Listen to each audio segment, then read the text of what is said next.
আপনি এটা মনে করেন না যে আপনার কেউ নাই, যিনি থাকার উনি আছে।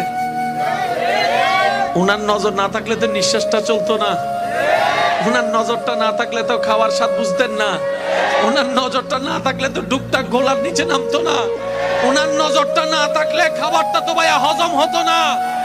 উনার নজর আপনার দিকে আছে। উনি আপনার শত্রুদেরকে সময় দিচ্ছেন আর এদিকে আপনার ধৈর্যের পরীক্ষা নিচ্ছেন। এক কাজে দুই কাজ, আপনার শত্রুদেরকে সময় দিচ্ছেন আর আপনাকে পরীক্ষা নিচ্ছেন। এবার আপনি বলবেন আমার তো কোনো অপরাধ নাই, বিনা অপরাধে সাজা কেন? তাইলে তো আপনার জন্য ডবল শুকরিয়ার বিষয়।